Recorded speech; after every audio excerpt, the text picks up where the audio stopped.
abakhonzayo, abathandazayo, ababhoka kahle but ivangeli alibazi, noJesu akabazi. Bathi labo ethi Nkosi angisaphutha igama lakho, igama lakho wayongasazi. Athi sukani benzi kokubwayo, baphile emhlabeni bengamazi umnikazi wendlela. Kuhle ukuhamba noJesu.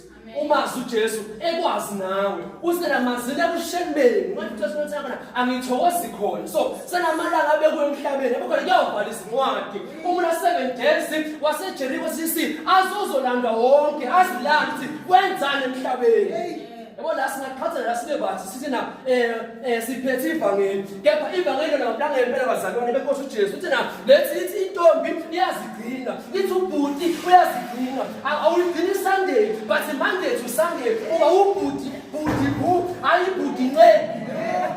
Hallelujah. Uba umama uqale awube umama enkondlweni uma la uyodiscuss ko WhatsApp ngabazalwane kepha umama owakhala ke ngendlela elungile.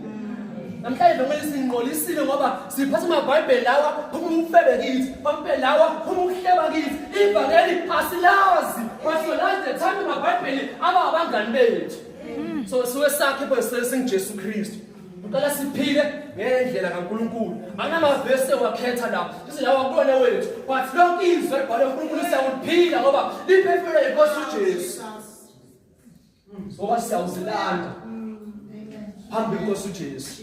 Kepha sizoyisekelo manje. Uthi umuntu ophileni kwakhe akabethele wakha kanjani. Uthi wakha kanjani uzobona day wafa. IBhayibheli abanye bakha ngegolide, bakha ngesiliva, bakha nganaphakeni. Kepha le day kumsanje ibonakaliswe emlilweni. Yakuthi lo muntu lo bekakhe kanjani neNkosi uJesu. Yes, siyathanda sonke bazalwane. Babenza sonke bathi abenzi balo isu abayekho. Ingakho ethi uJesu masebahamba siyawutholana. Abaningi bafuna ukumshiya, kepha abancane bamkhetha uJesu. Yabona namhlanje masibonga sibuka izwe lonakele bazalwane. Ngeke usena awumama